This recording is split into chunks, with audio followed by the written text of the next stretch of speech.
نحمده ونصلي على رسوله الكريم اما بعد فاعوذ بالله من الشيطان الرجيم بسم الله الرحمن الرحيم رب اشرح لي صدري ويسر لي امري واحلل عقدة من لساني يفقهوا قولي۔ اپنے دل کی کچھ باتیں آپ کے ساتھ دل ہی کے بارے میں شیئر کروں گی، کیونکہ دلوں کی اصلاح پر ہماری ساری اصلاح کا انحصار ہے۔ ویسے تو دل جسمانی طور پہ گوشت کا لوتھڑا ہی ہوتا ہے، لیکن یہ ہے کہ ہمارے دین میں اس کی بہت اہمیت ہے، اور قرآن و سنت کی روشنی میں اگر دیکھا جائے تو دل جو ہے یہ جسم کا سب سے قیمتی حصہ ہے۔ صحیح بخاری میں نعمان بن بشیر کی وہ روایت آتی ہے جو آپ لوگوں نے متعدد بار سنی ہوگی کہ رسول اللہ صلی اللہ علیہ وسلم نے فرمایا کہ ان فی الجسد مضغۃ اذا صلحت صلح الجسد کلہ واذا فسدت فسد الجسد کلہ الا وہی القلب، کہ بے شک جسم میں ایک گوشت کا ٹکڑا ہے، جب اس کی اصلاح ہو جاتی ہے تو سارے جسم کی اصلاح ہو جاتی ہے، اور جب وہ خراب ہو جاتا ہے تو تمام جسم خراب ہو جاتا ہے۔ سنو وہ دل ہے۔ تو اس میں ہم سب اچھی طرح سمجھتے ہیں کہ دنیاوی طور پر بھی اگر ہمارا دل کسی چیز سے خراب ہو جائے تو سارا مزہ ہی خراب ہو جاتا ہے۔ چاہے کسی انسان کے ساتھ تعلق ہو، اس میں ہمارا دل بدل جائے، دل خراب ہو جائے، اس سے کسی کھانے سے متعلق دل خراب ہو جائے، کسی بھی چیز کے بارے میں ہمارا دل اگر نہ ہو اس میں، اور ویسے بھی اگر دل اداس ہو، دل غمگین ہو، دل پریشان ہو، دل خالی خالی ہو، دل بے قرار ہو، تو ہم دیکھتے ہیں کہ پھر ہم کچھ بھی نہیں کر پاتے۔ ہمارے ہاتھ پاؤں سلامت ہوں، بے شک ہماری آنکھیں دیکھتی ہوں، ہمارے کان سنتے ہوں، ہم چل پھر سکتے ہوں، ہم سب کچھ کر سکتے ہوں، یعنی کسی بھی چیز میں اگر ہمارا دل نہیں ہے تو چاہے سارے اعضاء صحیح سلامت ہوں، باقی کام کرتے ہوں، تو ہم اپنے وقت سے صحیح فائدہ نہیں اٹھا سکتے، اپنی زندگی سے صحیح فائدہ نہیں اٹھا سکتے۔ اور ہم سب جانتے ہیں کہ ہماری زندگی بڑی ہی قیمتی ہے، اور ایک دفعہ یہ ہاتھ سے چلی گئی تو پھر دوبارہ نہیں آ سکتی۔ جو لمحہ ہمارے ہاتھ سے نکل جاتا ہے وہ دوبارہ نہیں آتا۔ ہر لمحہ ہم خسارے کی طرف جا رہے ہیں اگر ہم نے اپنی زندگی کا صحیح فائدہ نہ اٹھایا۔ تو اس لیے بہت ضروری ہے کہ وقتاً فوقتاً ہم اپنے دلوں کا جائزہ لیتے رہیں، بلکہ وقتاً فوقتاً کیا، ہر لمحے ہی اپنے دل کا جائزہ لیتے رہیں کہ ہماری دل کی کنڈیشن کیا ہے، ہمارے دل کی سٹیٹ کیا ہے، حالت کیا ہے، ہمارا دل اللہ کی طرف متوجہ ہے یا نہیں، ہمارا دل اللہ کی یاد میں ہے یا نہیں، ہمارا دل قلب مطمئنہ ہے یا نہیں۔ اور اگر اس میں کچھ بھی کمی بیشی ہونے لگے تو فکر مند ہو جائے، کیونکہ نبی صلی اللہ علیہ وسلم کا یہ فرمان بہت سچا ہے کہ اگر اس کی اصلاح ہو گئی، یہ درست سمت پہ جا رہا ہے، تو سمجھ کے کہ سب کچھ ٹھیک جا رہا ہے، پھر ہمارے ہاتھ پاؤں بھی ٹھیک کام کر رہے ہیں، اور ہمارا ذہن بھی ٹھیک کام کر رہا ہے، اور ہماری زبان بھی ٹھیک کام کرے گی، اور ہماری آنکھیں بھی، اور ہمارے کان بھی، اور ہمارے باقی تمام اعضاء بھی۔ اور اس کے بگاڑ کو کسی بھی قیمت پر گوارا نہ کریں، یعنی دل کے بگاڑ کو یا دل کی خرابی کو کسی قیمت پہ گوارا نہ کریں۔ اللہ سبحانہ تعالیٰ دل کی بنا پر ہی بندوں کو چنتا ہے۔ ہم بعض اوقات کسی نیک شخص کے حالات پڑھتے ہیں، کوئی کتاب پڑھتے ہیں، صحابہ کرام کے بارے میں پڑھتے ہیں، صحابہ کے بارے میں جب سنتے ہیں ہماری آنکھوں میں آنسو آ جاتے ہیں۔ ان کی زندگی کا کوئی بھی واقعہ ہوتا ہے، ان کے اخلاق، ان کے اعمال، کم از کم میں اپنے بارے میں تو یہی کہتی ہوں کہ جو ہی میں صحابہ کی سیرت کے بارے میں کچھ پڑھتی یا سنتی ہوں تو میرا دل ایک دم پگھلنے لگتا ہے، عجیب حالت ہو جاتی ہے دل کی کہ یا رب وہ کیسے لوگ تھے، وہ کون تھے، کن لوگوں کو آپ نے نبی صلی اللہ علیہ وسلم کی رفاقت کے لیے چنا، اور ہم آپ کی امت ہیں اور ہمارا کیا حال ہے، ہم کیوں اتنے پیچھے ہیں، ہم کیسے ٹھیک ہو جائیں، اور ہم کیسے ان جیسے کام کر سکیں۔ تو اس کے بارے میں بھی مسند احمد میں آتا ہے، عبداللہ بن مسعود کی روایت ہے کہ کہتے ہیں ان اللہ نظر فی قلوب العباد فوجد قلب محمد صلی اللہ علیہ وسلم خیر قلوب العباد فاصطفاہ لنفسہ فابتعثہ برسالتہ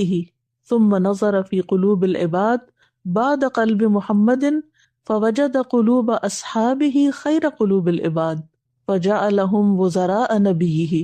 کہ بے شک اللہ نے بندوں کے دلوں پہ نظر فرمائی تو محمد صلی اللہ علیہ وسلم کے دل کو بندوں کے دلوں میں سب سے بہتر پایا، اس لیے اللہ نے ان کو اپنے کام کے لیے منتخب فرما لیا، اور انہیں پیغمبری کا شرف عطا کر کے اللہ نے انہیں اپنے نبی کا وزیر بنا دیا۔ سبحان اللہ۔ یعنی صحابہ کرام کس بنا پہ چنے گئے؟ اسی بنا پہ کہ ان کے دل اچھے تھے، ان کے دل بہترین تھے۔ تو اس سے یہ بات پتہ چلتی ہے کہ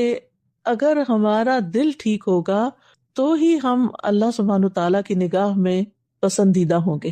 اور جیسے کہ ایک حدیث میں بھی آتا ہے نا کہ ان اللہ لا ينظر الى صورکم ولا الى اموالکم ولکن ينظر الى قلوبکم واعمالکم، کہ اللہ تعالیٰ تمہارے شکل و صورت اور تمہارے مال نہیں دیکھتا، بلکہ وہ تمہارے دل اور تمہارے اعمال دیکھتا ہے۔ افسوس یہ کہ ہماری زیادہ تر توجہ اپنے مال کی طرف اور شکل و صورت کی طرف ہوتی ہے، ان میں جتنی ہماری محنت لگتی ہے یا جو ان کی وجہ سے فکر ہوتی ہے ہمیں، اتنی ہمیں اپنے اعمال اور اپنے دل کی حالت کے بارے میں نہیں ہوتی۔ تو ہم نے اس میں ایک شفٹ لانی ہے، مال اور شکل سے زیادہ فکر کرنی ہے اپنے دل اور اپنے عمل کی۔ تو جتنا جتنا ہم اس کو بہتر کرتے جائیں گے انشاءاللہ اتنا ہی اللہ سبحانہ تعالیٰ کی طرف سے نیکی کی توفیق بھی زیادہ ہوتی جائے گی، اور ہر نیکی دوسری نیکی کو مزید کھینچ کے لائے گی۔ قرآن مجید میں ہم دیکھتے ہیں کہ دلوں کی کچھ اقسام بیان ہوئی ہیں، جن میں سے ایک قلب سلیم ہے۔ سورۃ شعراء میں آتا ہے الا من اتى اللہ بقلب سلیم، مگر جو اللہ کے پاس سلامتی والا دل لے کے آیا۔ تو یہ وہ دل ہوتا ہے جو شرک سے، کفر سے، نفاق سے صاف ہوتا ہے، سلامت ہوتا ہے۔ صحابہ کے بارے میں آتا ہے سورۃ الحجرات میں کہ اللہ تعالیٰ نے ان کے اندر کفر اور عصیان یعنی اللہ کی نافرمانی کو ناپسندیدہ بنا دیا، اور ایمان جو تھا اس کو حبب الیکم الایمان وزینہ فی قلوبکم، اللہ نے ایمان کو تمہارے لیے محبوب بنا دیا اور ایمان کو تمہارے دلوں میں زینت بخشی، خوبصورتی بخشی۔ تو اللہ سبحانہ وتعالیٰ ہمارے دلوں کو بھی ایسا ہی کر دے کہ ہمارے اندر ایمان اور تقوی اور اللہ سبحانہ وتعالیٰ پہ توکل اور اسی کی طرف رغبت، اسی کی محبت، اسی کی اطاعت کا شوق اور اسی کی طرف ہمارا دھیان ہر وقت ہو، اور یہی چیزیں ہمارے دل کو خوبصورت بنائیں۔ تو سلامت دل جو ہوتا ہے نا، اس کا فائدہ یہ ہوتا ہے کہ دل کے اندر خیر اور نیکی، اس کا ایک شوق پیدا ہو جاتا ہے، اور پھر ایسے دل کو نیکی کے کاموں میں خوشی ملتی ہے، اور مومن کی آنکھ کو انہی کاموں سے پھر ایک ٹھنڈک نصیب ہوتی ہے۔ انسان جو ہے وہ ایک ایسی اس کے دل کی حالت ہو جاتی ہے کہ جس سے وہ چین میں آ جاتا ہے، ایک سکون میں آ جاتا ہے۔ دوسرا دل جس کا ذکر آتا ہے قرآن مجید میں سورۃ قاف میں، قلب منیب ہے۔ یہ وہ دل ہے جو اللہ تعالیٰ سے توبہ کرنے اور اس کی اطاعت میں لگا رہتا ہے۔ من خشی الرحمن بالغیب وجاء بقلب منیب، جو رحمان سے بن دیکھے ڈر گیا اور رجوع کرنے والا دل لے کے آیا۔ کیونکہ دل کی حالت بدلتی رہتی ہے نا ہر وقت، تو واپس بار بار اس کو پلٹانے کی ضرورت ہوتی ہے، بار بار انابت کی ضرورت ہوتی ہے، رجوع کرنے کی ضرورت ہوتی ہے۔ تو اللہ تعالیٰ کی طرف پلٹنا اور ہر چیز میں اسی کی طرف لوٹنا، غم ہو، خوشی ہو، تکلیف ہو، بیماری ہو، کسی بھی قسم کی کوئی فکر ہو۔ بہت دفعہ میں دیکھتی ہوں جو لوگوں کے میں مسائل سنتی ہوں کہ اگر کوئی غم آیا ہے یا کوئی پریشانی آئی ہے تو اس نے ان کو اوور پاور کر لیا ہے۔ قدرتی بات ہے، ہم کمزور انسان ہیں، ان چیزوں کا غلبہ ہو جاتا ہے دل پر، لیکن ان چیزوں سے چھٹکارا بھی اللہ تعالیٰ کی طرف رجوع کر کے ہی ہو سکتا ہے۔ یعنی جب تک ہم اللہ کی طرف نہ لوٹیں تو ہم اس حالت سے نکل نہیں سکتے۔ پھر ایک اور دل ہے جو اللہ تعالیٰ کی طرف جھک جاتا ہے، اور یہ جھکاؤ جو ہے اللہ تعالیٰ کی طرف، یہی انسان کے دل کو اطمینان اور سکون عطا کرتا ہے۔ سورۃ الحج میں آتا ہے فَتُخْبِتَ لَهُ قُلُوبُهُمْ، کہ ان کے دل جو ہیں اللہ کی طرف عاجز ہو جائیں، یعنی اللہ کی طرف جھک جائیں، اللہ کی کوئی بات سنیں، اللہ سبحانہ وتعالیٰ کا کوئی حکم سنیں، اللہ تعالیٰ کی کتاب میں سے کچھ پڑھیں، اللہ تعالیٰ کا ذکر کریں، تو ان کے دل اسی طرف راغب ہو جائے، اسی طرف مائل ہو جائے، بس اسی طرف ان کا میلان اور رجحان ہو جائے۔ اور جو ہی انسان کا رجحان میلان اللہ کی طرف ہوتا ہے، اور جو ہی انسان اللہ کی طرف انابت اختیار کرتا ہے، تو قدرتی طور پر دنیا کے غموں اور پریشانیوں کا جو بوجھ ہوتا ہے وہ کم ہو جاتا ہے۔ پھر اسی طرح ایک اور دل جس کی بات کی گئی ہے قرآن مجید میں، وہ دل ہے کہ جو ڈرنے والا دل ہوتا ہے، کانپنے والا دل ہوتا ہے۔ یہ وہ دل ہوتا ہے جو نیکی کے بعد بھی ڈرتا رہتا ہے، یعنی ایسے انسان کو اپنی نیکی کے اوپر کوئی فخر نہیں ہوتا، اور ایک مسلمان کو اپنی نیکی پر فخر ہو بھی کیسے سکتا ہے؟ آپ دیکھیں کہ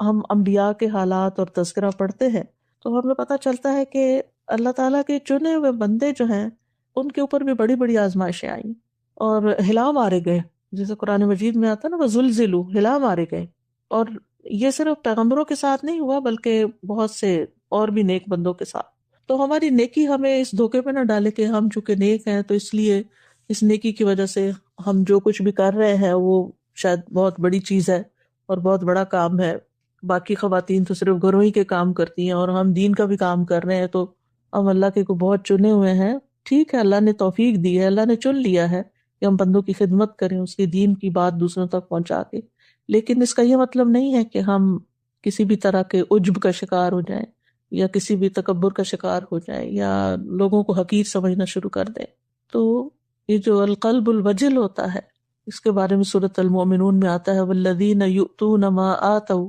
وقلوبہم وجلۃ انہم الی ربہم راجعون، اور وہ کہ انہوں نے جو کچھ دیا اس حال میں دیتے ہیں کہ ان کے دل ڈرنے والے ہوتے ہیں کہ یقیناً وہ اپنے رب ہی کی طرف لوٹنے والے ہیں۔ تو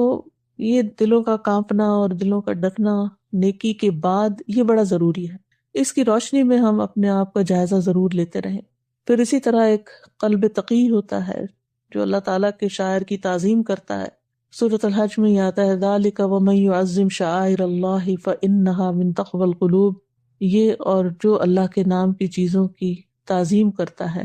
اللہ تعالیٰ کے شاعر کی تعظیم کرتا ہے، تو یقیناً یہ دلوں کے تقوی میں سے ہے۔ اور کسی چیز کو اپنے سے بڑا سمجھنا اور اس کی عظمت کا لحاظ اللہ سبحانہ وتعالیٰ کی عظمت کی وجہ سے کرنا کہ اللہ نے ان چیزوں کو اہمیت دی ہے، یہ بھی بڑا ضروری ہوتا ہے، کیونکہ بعض اوقات انسان جب خود کسی نیکی کے کام میں لگا ہوتا ہے یا دین کے کام میں لگا ہوتا ہے تو شیطان اس کے دل میں خیال ڈال دیتا ہے کہ سب سے اہم تو تم ہی ہو اور سب سے بڑے تو تم ہی ہو اور سب سے نیک تو تم ہی ہو، تو دوسری چیزوں کی وہ پرواہ چھوڑ دیتا ہے۔ لیکن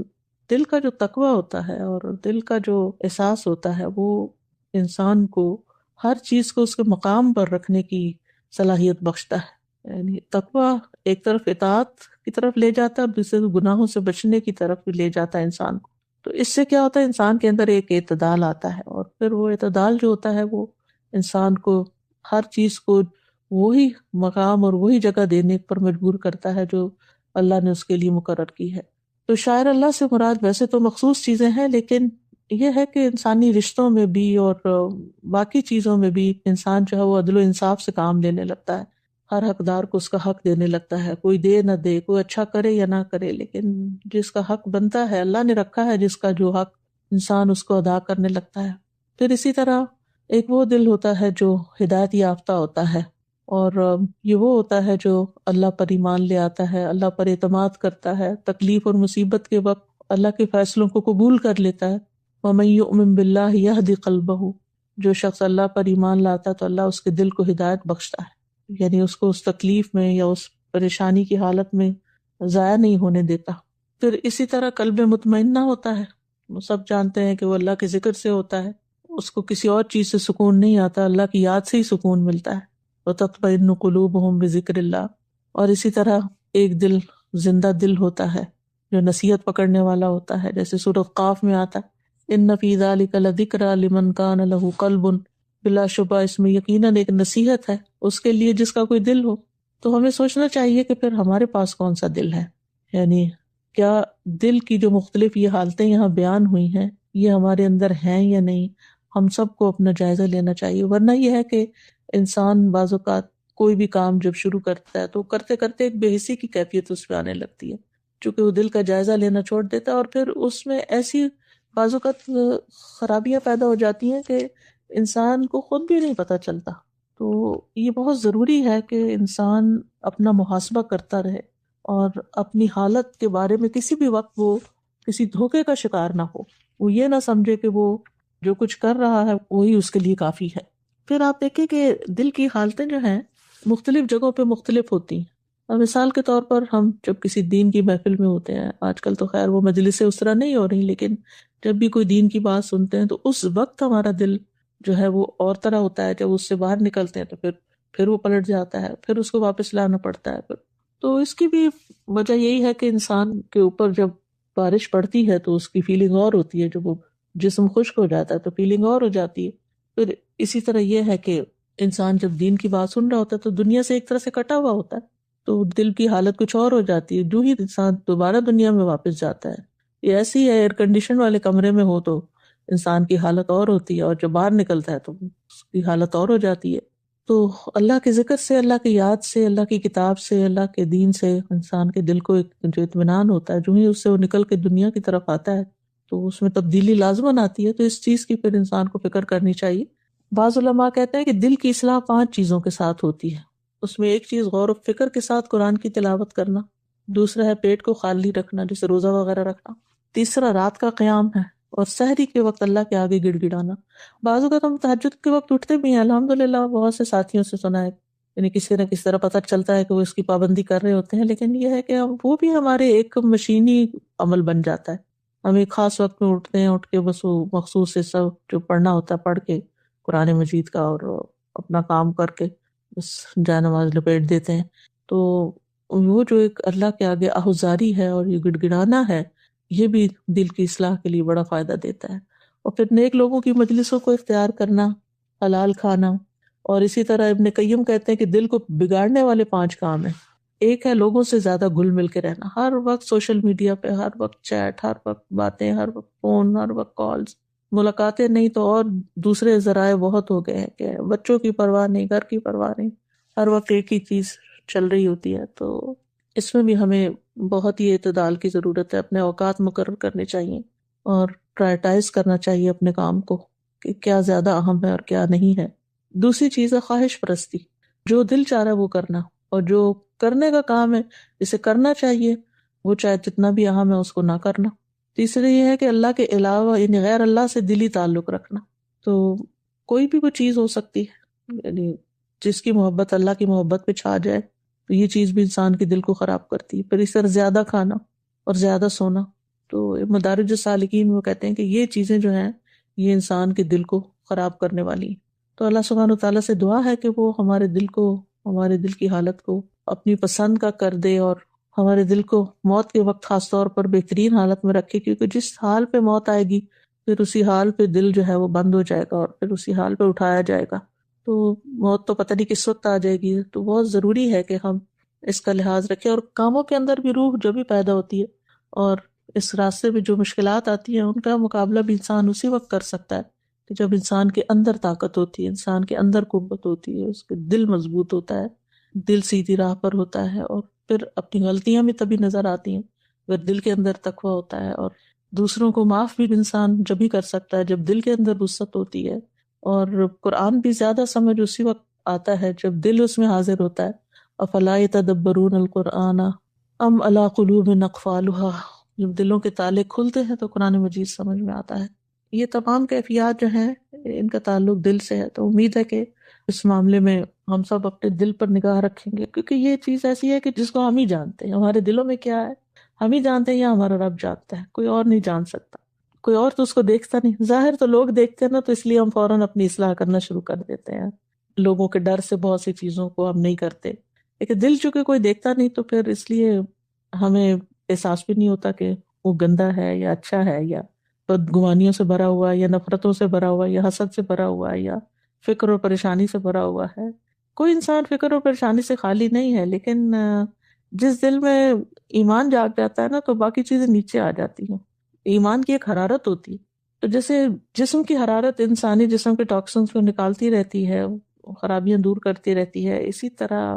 حکیم لوگ کہتے ہیں نا کہ بخار جو ہے وہ فائدہ مند بھی ہوتا ہے کہ اس سے انسانی جسم کے جو زہریلے مادے ہیں وہ ختم ہو جاتے ہیں، یعنی جل جاتے ہیں، وہ ان کو نکالنے کا باعث بنتا ہے۔ اسی طرح یہ ہے کہ حرارت جو ہے اور گرمی جو ہے وہ بہت سے جراثیم ختم کر دیتی ہے، تو دلوں کے جراثیم بھی اس وقت ختم ہوتے ہیں جب اس میں ایمان کی حرارت ہوتی ہے، اور ایمان کی حرارت جو ہے وہ اس کا پیدا کرتے رہنا جو ہے وہ بہت ضروری ہے۔ کل میں تدبر قرآن کی کلاس لے رہی تھی اپنی ویکنڈ کی جو ہوتی ہے، اس میں سورۃ شورا کا اختتام ہو رہا تھا، اور سبحان اللہ اتنی خوبصورت آیت تھی، مجھے ایسا لگا جیسے پہلی دفعہ میں نے اس کو پڑھا ہو۔ اللہ سبحانہ وتعالیٰ فرماتے ہیں وَكَذَلِكَ أَنزَلْنَا إِلَيْكَ رُوحًا مِّنْ أَمْرِنَا، اسی طرح ہم نے آپ کی طرف ایک روح اپنی طرف سے نازل کی اپنے حکم سے، اور یہ روح جو ہے یہ قرآن ہے۔ تو ایسے مجھے محسوس ہوا کہ جیسے واقعی قرآن ہی ہمیں زندگی بخشتا ہے، اور خاص طور پر دلوں کی زندگی قرآن ہی کے ساتھ ہے۔ اور بعض اوقات ہم تلاوت کرتے رہتے ہیں، حفظ بھی کرنے لگ جاتے ہیں، کئی قرات ہیں، 10 قرات سیکھ رہے ہیں، وہ یہ سیکھ رہے ہیں، وہ سیکھ رہے ہیں، لیکن دل پر اثر اس کا نہیں ہو رہا ہوتا۔ تو پھر اگر وہ ہمارے روح کو زندہ نہیں کر رہا، ہمارے دل کو زندہ نہیں کر رہا قرآن کا پڑھنا بھی، تو پھر فَبِأَيِّ حَدِيثٍ بَعْدَهُ يُؤْمِنُونَ، پھر کس چیز سے یہ دل زندہ ہوں گے؟ تو بہت ضروری ہے کہ ہم اس طرف توجہ دیں، اور جو بھی چیزیں ہم کر رہے ہیں ان کو اس طریقے پر کریں کہ جس سے اللہ سبحانہ وتعالیٰ راضی ہو جائے، میں نے بہت سارا وقت لے لیا، لیکن میں چاہوں گی کہ میں سورۃ الشورى کی آیت جو ہے آپ کو پوری سنا دیتی ہوں۔ یہ سورۃ شورى کی آیت نمبر 52 ہے۔ وَكَذَلِكَ أَوْحَيْنَا إِلَيْكَ رُوحًا مِّنْ أَمْرِنَا مَا كُنْتَ تَدْرِي مَا الْكِتَابُ وَلَا الْإِيمَانُ وَلَكِنْ جَعَلْنَاهُ نُورًا نَهْدِي بِهِ مَن نَّشَاءُ مِنْ عِبَادِنَا وَإِنَّكَ لَتَهْدِي إِلَىٰ صِرَاطٍ مُّسْتَقِيمٍ صِرَاطِ اللَّهِ الَّذِي لَهُ مَا فِي السَّمَاوَاتِ وَمَا فِي الْأَرْضِ الا الی اللہ تصیر الامور۔ تو اللہ سبحانہ تعالیٰ نے یہ روح یعنی قرآن نازل کیا۔ نبی صلی اللہ علیہ وسلم کو تو نہیں پتا تھا کہ کتاب کیا ہے اور ایمان کیا ہے، لیکن اللہ تعالیٰ نے اس روح کو نور بنایا، یعنی قرآن نور بھی ہے، روشنی بھی ہے، یہ ایمان جو ہے وہ نور بخشتا ہے۔ نہدی بھی من نشاء من عبادنا، اپنے بندوں میں سے ہم جسے چاہتے ہیں اس کے ذریعے ہدایت دیتے ہیں۔ اللہم اجعلنا منہم وانک لتہدی الی صراط مستقیم۔ اور نبی صلی اللہ علیہ وسلم جو ہے وہ سیدھے راستے کی طرف لوگوں کو لے کے جاتے ہیں۔ یہ سنت کے بغیر خالی صرف قرآن سے بھی بات نہیں سمجھ میں آتی۔ صراط اللہ الذی لہ ما فی السماوات و ما فی الارض، اور صراط مستقیم کیا ہے؟ اللہ کا راستہ ہے جسے اللہ نے بندوں کے لیے وضع کیا ہے۔ کون ہے اللہ؟ وہی جو مالک ہے آسمانوں اور زمین کا۔ الا الی اللہ تصیر الامور، اتنی خوبصورت بات ہے یہ۔ سارے معاملات، ساری باتیں، سارے کام، سب کچھ اللہ کی طرف لوٹتا ہے۔ جو کچھ ہم بولتے ہیں، جو کچھ ہم کرتے ہیں، جو کچھ دنیا میں ہو رہا ہے، جو بھی حالات ہیں، جو بھی فسادات ہیں، جو بھی تبدیلیاں ہو رہی ہیں، جو کچھ بھی ہو رہا ہے، سب کا سب اسی کے حضور پیش ہوتا ہے، اسی کے سامنے جاتا ہے۔ یعنی سارے حالات کا مالک بھی پھر وہی۔ ہمارے حالات، اب اس کو پرسنل کیپیسٹی میں لوں گی کیونکہ اکثر لوگوں کو میں نے اپنے حالات پہ پریشان پایا ہے۔ تو یہ حالات سارے اللہ کی طرف لوٹتے ہیں نا، پھر حل ہمارے مسائل کا صرف اللہ کے پاس۔ تو وہیں پر کمی ہے، وہی کمی ہے اس کے ساتھ تعلق میں اور اس بیمار دل کی اصلاح میں۔ تو اس کی طرف توجہ دے کے بس اللہ ہی کے آگے گڑ گڑانے کی ضرورت ہے ہم سب کو، اپنے تمام معاملات کی اصلاح کے لیے، تمام حالات کی اصلاح کے لیے، چاہے وہ ذاتی ہوں، چاہے وہ خاندانی ہوں، چاہے وہ کسی بھی قسم کے ہوں۔ تو چند باتیں جو میرے دل میں تھی آپ کے سامنے رکھی ہیں میں نے۔ تو انشاءاللہ تعالیٰ اب میں چاہوں گی کہ آپ میں سے کچھ لوگ ضرور بات کریں، اسی ٹاپک کے اوپر بات کریں۔ اگر کوئی مزید مشورہ اسی ٹاپک سے ریلیٹڈ ہو تو وہ دیں، ادھر ادھر ہم بات زیادہ نہ پھیلائیں تو بہتر ہے۔ السلام علیکم ورحمۃ اللہ۔ وعلیکم السلام ورحمۃ اللہ۔ جی تازہ میں سوچ رہی تھی کہ ہمارے دل کتنے سیلفش ہوتے ہیں نا، اپنے اندر بھی اپنی فکریں رکھتے ہیں اور مطلب ہمیں سوچنے ہی نہیں دیتے، اپنی فکر میں لگے رہتے ہیں۔ بالکل، اکثر ہمارے غم، ہماری فکریں، ہماری پریشانیاں ہماری اپنی ذات سے متعلق ہی ہوتی ہیں، یا اپنے بچوں سے متعلق، یا گھر بار سے متعلق۔ اس سے باہر ہم نہیں نکلتے۔ اور سادہ جتنی ٹائپس آپ نے ابھی گنوائی، وہ ساری کی ساری مجھے لگ رہا تھا کہ وہ ساری ان کا روٹ کاز ہماری اپنی ذات ہی ہوتی ہے۔ کیونکہ ما اصابکم من مصیبت فبما کسبت ایدیکم ویعفو عن کثیر، یہ بھی سورۃ شورى میں آتا ہے کہ جو بھی مصیبت تمہیں پہنچی وہ تمہارے اپنے ہاتھوں کی کمائی ہے، اور وہ بہت سی چیزوں کو تو معاف بھی کر دیتا ہے۔ استاذہ جی، مجھے تو آپ نے شروع میں جو ایک جملہ بولا کہ اپنے دل کے بگاڑ کو کبھی بھی گوارا نہ کریں، اور پھر ساتھ ہی صحابہ کرام کی بات تھی، تو مجھے اس وقت سے پورے کا پورا آپ کی جو بات ہے اس کو میں نے اسی نظر سے دیکھا۔ تو یہی ایک کام ہے جو ہم نہیں کرتے، اور یہی وہ جیسے دل کا جراثیم ہے جس کو ہم نہیں مارتے۔ ہم اپنے دل کے بگاڑ کو، چاہے ہم کچھ بھی ہو نا، ہم ضرور گوارا کرتے ہیں۔ ہم کبھی اس کو جسٹیفائی کر دیتے ہیں، کبھی ہم اس کو دبا دیتے ہیں، کبھی ہم اس کو کوئی اور نام دے دیتے ہیں، لیکن ہم رکھتے اس کو دل کے اندر ہی ہیں۔ اور مجھے ایسے لگتا ہے کہ جیسے یہی ہمارا اور صحابہ کرام کا فرق تھا۔ صحابہ اپنے دل کے بگاڑ کو بہت باریکی سے اینڈ تک وہ اس کو سمجھتے بھی تھے، اس کا تذکرہ بھی کرتے تھے، اس کے بارے میں اشیمڈ بھی نہیں فیل کرتے تھے۔ جب وہ نبی صلی اللہ علیہ وسلم سے آ کر اس کے بارے میں کوئی مشورہ بھی لیتے تھے، ہم چھپاتے بھی ہیں، ہم جسٹیفائی بھی کرتے ہیں۔ اور مجھے لگتا ہے کہ یہی وہ مین فرق ہے کہ جس کی وجہ سے ہم وہ سب کچھ نہیں کر پاتے جو صحابہ نے کیا۔ بالکل، جزاک اللہ خیر۔ ابا جی، میں ایک بات پوچھنا چاہ رہی تھی کہ جیسے ہم کوئی گناہ کرتے ہیں اور ہمارا دل یہ گواہی بھی دے رہا ہے کہ یہ ٹھیک نہیں کر رہے ہیں، ہم یہ گناہ ہے یہ، اور ہم پھر دعا بھی کر رہے ہیں اللہ تعالیٰ سے کہ ہمیں اس راستے سے یا تو خود بخود یہ راستہ ہمارے سے دور کر دے، ہمیں اس چیز سے ہٹا دے، لیکن پھر بھی ہمارے ہاتھوں سے وہ گناہ ہو رہا ہے۔ تو مطلب میں اتنی کنفیوژن ہوں اس چیز کے اوپر کہ وہ اس چیز کو ہم کیا کہیں گے کہ ہم دل بھی ہمارا اس چیز کو بار بار ہمارا دل کہہ رہا ہے کہ یہ چیز ٹھیک نہیں ہے، اور ہم ساتھ دعا بھی کر رہے ہیں، یا تو ہماری دعا قبول نہیں ہو رہی ہے، یا ہم ٹھیک طریقے سے جو ہے وہ مطلب اس چیز سے ہٹ نہیں پا رہے ہیں کہ دل بے چین بھی رہتا ہے کہ یہ گناہ ہے، یہ راستہ غلط ہے، تو اس پہ ہمیں کیا کرنا چاہیے؟ دل کی بگاڑ کی جو وجوہات ابھی میں نے مدارج السالکین سے بتائی ہیں، جو امام ابن القیم نے بیان کی ہیں، وہ آپ دیکھیں کہ 5 چیزیں ہیں نا: لوگوں سے زیادہ گھل مل کے رہنا، خواہش پرستی، غیر اللہ سے دلی تعلق، اور زیادہ کھانا، زیادہ سونا۔ ان 5 چیزوں میں دیکھیں کہ کوئی چیز تو نہیں آپ کر رہے، اس کو چھوڑ دیں۔ اور اصلاح کے 5 کام جو ہیں وہ غور و فکر سے قرآن کی تلاوت ہے۔ اگر اکیلے نہیں اس طرح کا غور و فکر ہوتا تو ایسی مجلس اختیار کرنی چاہیے، روزہ رکھنا چاہیے، رات کا قیام کرنا چاہیے، نیک لوگوں کی مجلس اختیار کرنی چاہیے، کھانے میں حلال اختیار کرنا چاہیے۔ تو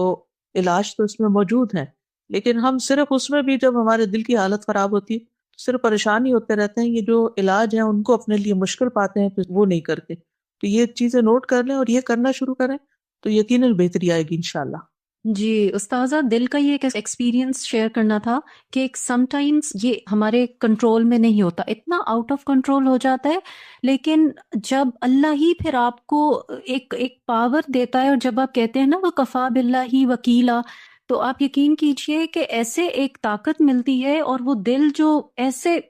آپ سمجھیں کہ وہ منہ زور گھوڑے کی طرح جیسے بھاگ رہا ہوتا ہے نا، تو آپ جیسے اس کو کنٹرول کر لیتے ہیں۔ اللہ کے اس نام میں، اس کلمے میں اتنی طاقت ہے کہ اس کا پرسنل ایکسپیرینس کیا، تو اسی پہ پھر اتنا شکر بھی ادا کیا کہ شکر ہے اس رب کا۔ اور بعض دفعہ انسان ریئلائز بھی نہیں کرتا، اور کتنی چیزیں ایک موقع اس کو ملتا ہے اپنے دل کو قابو کرنے کا، اور لیکن یہ کلمات شیطان کیسے بھلا دیتا ہے بعض دفعہ، اور سم ٹائمز اللہ یاد بھی کروا دیتا ہے۔ تو بڑے مشکل ہے یہ دل کے سنبھالنا اس کو کہ بالکل بہت مشکل ہے، لیکن یہ ہے کہ کچھ اذکار کی پابندی جو سنت سے ثابت ہیں وہ بہت لازم ہے، یعنی کچھ بھی کریں اس کے لیے وقت نکالیں۔ امام ابن تیمیہ کے بارے میں آتا ہے کہ وہ اس کو اپنا ناشتہ قرار دیتے تھے، یعنی صبح کے اوقات میں جو اپنے اذکار کیا کرتے تھے۔ تو یہ ہے کہ ہم بعض اوقات کچھ چیزیں کرتے ہیں، کبھی چھوڑ دیتے ہیں، تو اس میں پابندی بڑی ضروری ہے۔ استاذہ، میں کچھ عرصے سے پڑھا رہی تھی 9 10 فرسٹ ایئر سیکنڈ ایئر کو نا۔ مجھے جب میرا ماسٹرز کمپلیٹ ہوا تو مجھے اکیڈمی کے سی او نے کہا کہ آپ یہاں پر آ کے بچوں کی تربیت کریں، انہیں کچھ گائیڈ کریں۔ تو میں اوور آل یہ سوچ رہی تھی کہ میں کہاں سے اسٹارٹ لوں، بچوں کو کیا پڑھاؤں، کیا سمجھاؤں۔ تو الحمدللہ انہی دنوں میں فقہ القلوب کا نا کورس اسٹارٹ ہوا آن لائن، تو وہ میں نے جوائن کیا الحمدللہ۔ وہ ہم پڑھ رہے تھے مقدمہ، تو اس میں ایک دن ہمارے پاس لیسن میں ڈویژن آئی، یعنی 15 ابواب میں، چیپٹرز میں رائٹر نے نا فقہ کو ڈیوائڈ کیا، تو اس میں فقہ القلوب بھی آیا۔ تو میں اس وقت میں نے یہ سوچا کہ اگر ہم یہ فقہ القلوب حاصل کر لیں نا، اپنے دلوں کی سمجھ، اور ہم اپنے دل کے اوپر عبور حاصل کر لیں اس کی سمجھ حاصل کرنے کے بعد، تو یہ باقی جو 14 چیپٹرز ہیں یہ تو خود بخود ہمیں کلیئر ہو جائیں گے انشاءاللہ۔ اور یہ ان چیزوں کی فقہ تو ہمیں خود بخود آنا شروع ہو جائے گی اگر ہمارے دل سیدھے ہو جائیں گے، کیونکہ دلوں کی فقہ حاصل ہوگی تو دل صحیح بات کی طرف جائے گا، فطرت کی طرف جائے گا۔ تو الحمدللہ اللہ تعالیٰ نے اس طرح سے گائیڈ کیا، اور پھر میں نے بچوں کو یعنی ینگ گرلز بھی تھیں، تو ان کو میں نے اس بیس پہ جو ہے نا فقہ القلوب کو لے کر اس بیس پہ ان کے ساتھ ایکٹیویٹیز اور موٹیویشنل لیکچر سٹارٹ کیے الحمدللہ، اور مجھے بہت پازیٹیو رسپانس ملا۔ سٹارٹ میں تھوڑا گھبرائی ہوئی تھی، میرا فرسٹ ٹائم تھا، لیکن مجھے بچوں کی طرف سے بہت پازیٹیو رسپانس ملا، اور میں اس کو اب ایک واسٹ لیول پہ میں نے سٹارٹ کی ہے۔ مجھے بعض بچوں نے کہا کہ مس ہمیں پتہ ہی نہیں ہے کہ ہمارا اصل دین کیسے ہے، کوئی کیا بات کرتا ہے، کوئی کیا بات کرتا ہے۔ تو الحمدللہ اللہ تعالیٰ نے یہ موقع دیا کہ ہم جو ہیں وہ آگے گائیڈ کریں، اور بس بیسک چیز یہی ہے کہ ہمیں اپنے دلوں کو سمجھنا ہے۔ اس طرف سے غافل نہیں ہونا۔ اور جزاک اللہ خیر کہ آپ نے فقہ القلوب کی طرف توجہ دلائی۔ اس کتاب کو پڑھانے کا مقصد بھی یہی تھا کہ دل جس میں توحید ہوتی ہے اور دل جس میں اللہ کی محبت ہوتی ہے، اگر اس کی سمجھ آ جائے، اس کی فقہ ہمیں آ جائے، تو انشاء اللہ تعالیٰ اعمال کی بنیاد تو یہی ہے نا، پہلے اندر کی اصلاح ہو تو پھر ہی باہر کی ہوتی ہے۔ جی استاذہ، ابھی آپ نے بات کی نا کہ صحابہ کے جو دل تھے وہ بالکل صاف تھے، تو اللہ تعالیٰ نے اس لیے انہیں چنا تھا. تو میں یہی سوچ رہی تھی کہ ان کے دلوں میں نفاق نہیں تھا، بغض نہیں تھا. اور آج ہم خود کو دیکھتے ہیں نا، تو ہمارے جو اپنے بہن بھائیوں سے جو رشتے ہوتے ہیں سب سے زیادہ وہ ڈسٹرب کیوں ہوتے ہیں؟ کیونکہ ہم اپنے دلوں میں بغض، کینہ، اور یا ہم حالات سے پریشان ہوتے ہیں، ان پریشانیوں میں لگے رہتے ہیں. تو ہم نے تو دل میں اتنا کچھ پہلے سے رکھا ہوا ہے کہ ہم نے اس میں مطلب جو اذکار کی اور ان چیزوں کی جگہ جو ہونی چاہیے وہ ہم نے رکھی ہی نہیں ہوئی ہے. جی سمجھ گئی میں. اس میں دیکھیں کہ کسی بھی برتن کو اگر آپ نے صاف کرنا ہے نا، یعنی اگر اس میں کچھ میلا پانی ہے یا کچھ بھی، تو اس میں صاف ڈالنا شروع کر دیں. ڈالتے ڈالتے ڈالتے ڈالتے جب ڈالتے جائیں گے تو کیا ہوگا، ایک وقت آئے گا کہ وہ میلا سارا باہر ہوگا اور اس کی جگہ صاف ہو جائے. اگر جب تک صاف پانی اس میں نہیں ڈلیں گے نا، یعنی جب تک وحی الہی جو کہ ہمارے دین کی بنیاد ہے، اس کے ذریعے جو ہمیں علم حاصل ہوا ہے، اس علم کو ہم اگر اس برتن میں نہیں ڈالیں گے نا اپنے دل میں، اور قرآن کو تدبر کے ساتھ نہیں پڑھیں گے، تو اس وقت تک یہ اندر سے صاف نہیں ہو سکتا. الحمدللہ جب میں یہ ویکینڈ کی کلاسز لیتی ہوں تدبر کی، اب یقین کریں اس کے بعد میرے دل کی حالت، یعنی پورے ویک میں سب سے جسے کہتے ہیں نا اعلیٰ ترین حالت پر وہ دل ہوتا ہے. اس وقت کیوں لگتا ہے کہ نہ کوئی غم ہے نہ کوئی فکر. ایسا نہیں کہ وہ چیزیں جو ہیں وہ ختم ہو جاتی ہیں، وہ اپنی جگہ ہیں. جو بھی کوئی دنیا کے حالات کے متعلق پریشانی ہے، یا کسی بیمار کے متعلق، یا کسی کے بگاڑ سے متعلق، یا کسی کے کوئی مسائل سے متعلق، یا کسی کے غم سے متعلق، وہ چیزیں تو انسان اتنا کچھ روز انٹیک ہوتا ہے اس کا، اتنا کچھ سنتا پڑھتا دیکھتا جانتا ہے کہ اس سے فرار نہیں ہے. آپ جس دنیا میں رہتے ہیں یہ کیسے ہو سکتا ہے کہ آپ اس سے الوف ہو جائیں یا آپ اتنے سنگ دل ہو جائیں کہ کوئی چیز آپ پر اثر انداز نہ ہو. لیکن یہ ہے کہ وہ ساری چیزیں اپنی اپنی جگہ رہ جاتی اور دل کی حالت جو ہے وہ بہترین ہو جاتی ہے. یعنی کوشش اس چیز کی کرنی ہے کہ کوئی چیز ہمارے اندر کو ڈسٹرب نہ کرے. وہ لوگ اگر غلط کر رہے ہیں یا ہمیں تکلیف دے رہے ہیں یا ہمارے خلاف کوئی بات کر رہے ہیں، تو نہ کسی کی بات، نہ کسی کا رویہ ہم پر اثر انداز نہ ہو. وہ جو ہیں وہ تو ہیں، ہم ان کو نہیں بدل سکتے. ہم ان کے لیے دعائی کر سکتے ہیں. نہ دنیا کے حالات بدل سکتے ہیں، نہ لوگوں کے دل بدل سکتے ہیں، نہ ہی ہم لوگوں کے رویے بدل سکتے ہیں، نہ لوگوں کی ظلم زیادتی کو ہم پکڑ کے روک سکتے ہیں. یہ سب کچھ ہمارے اختیار میں نہیں ہے. لیکن جو چیز ہے وہ یہ کہ ہمارا دل اللہ کے پاس ہے، اور اللہ کی طرف رجوع کر کے اپنے دل کی حالت کو بہتر سے بہتر کرنے کی انہی طریقوں سے کوشش کرتے ہیں جو اللہ نے ہمیں بتائے. وہی بات پھر دہراؤں گی کہ افلا یتدبرون القرآن ام علی قلوب اقفالها. استاذہ میں ابھی یہ جو آپ نے آیت پڑھائی تو میں اس وقت سے قرآن کھول کے میں اسی آیت کو دیکھ رہی تھی، اور اس میں یہ جو پورشن آتا ہے ما کنت تدری ما الکتاب ولا الایمان ولکن جعلناہ نورا نہدی بہ من نشاء من عبادنا، تو مجھے اس میں ذہن میں آ رہا تھا عجب والا دل. استاذہ بعض اوقات ایسا ہوتا ہے نا کہ ہم جب قرآن پڑھ لیتے ہیں، ابھی ہم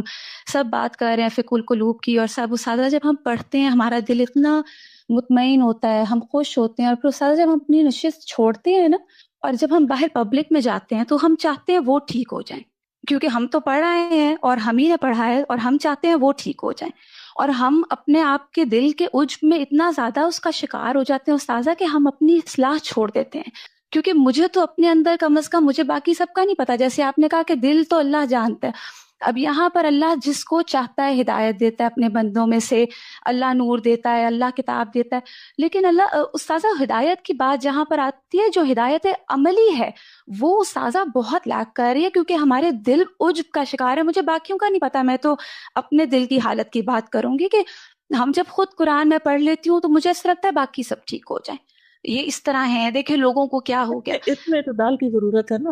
کہ جی اصلاح کی بھی فکر کرنی چاہیے ایک طرف، دوسری طرف لوگوں کی اصلاح کی بھی غم کھانا چاہیے. یعنی زندگی اعتدال میں ہو تو ہی اچھی ہے. اسی طرح یہ جو نور اور ہدایت اللہ نے عطا کی ہے، کہ اللہ نے ہمیں چنا اور ہمیں اپنے قرآن کے ساتھ جوڑ دیا، تو اس پر شکر بھی ادا کرنا چاہیے، لیکن ساتھ ہی فکر بھی کرنی چاہیے. تو دونوں چیزیں ساتھ رہیں. ٹھیک ہے. استاذہ یہ جو آپ نے جب ابھی سٹارٹ کیا نا، جب تو آپ نے وہ جو حدیث سنائی کہ اللہ تعالیٰ نے تمام دلوں کو دیکھا اور نبی صلی اللہ علیہ وسلم کا دل بیسٹ تھا تو ان کو اپنی دین کی خدمت کے لیے چنا، اور پھر اس کے بعد سارے لوگوں کے دلوں پہ نظر ڈالی تو صحابہ کا دل جو تھا، یہ لٹرلی آج صبح میں یہی حدیث نا مجھے یاد آ رہی تھی. کل رات نیوز میں تھا کہ یہاں پہ نا کووڈ بہت زیادہ، اس کا ایک نیا ویریئنٹ جو ہے نا وہ یہاں پہ یورپ میں نا پھیل گیا نا، اور یو کے میں بھی، اور اس سارے بارڈرز بند ہو گئے ہیں اور دوبارہ بہت اسٹرکٹنس ہو گئی ہے، اور وہ پھر ایک نا امیدی سی اس سوسائٹی پہ نا پوری چھا جاتی ہے، اور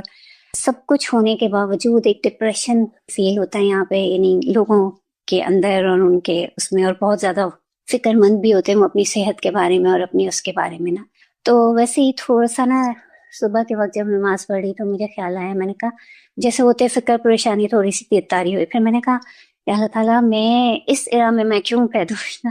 تو مجھے پھر یہ حدیث یاد آئی نا، میں نے کہا میں نبی صلی اللہ علیہ وسلم کے ایرا میں کیوں نہیں تھی نا کہ ہم اس وقت ہوتے. پھر مجھے یاد آئی نا یہ حدیث، میں نے کہا کہ صحابہ کے دل سب سے بیسٹ تھے نا، تو مجھے پھر اتنا خیال آیا، میں نے کہا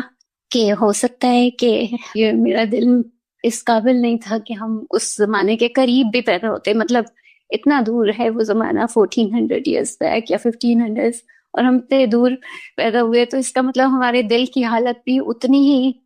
لوور لیول پہ ہے. اور اب جب یہ باتیں سنی تو مجھے ایک حوصلہ ملا کہ ہم اپنے دلوں پہ کام کر سکتے ہیں،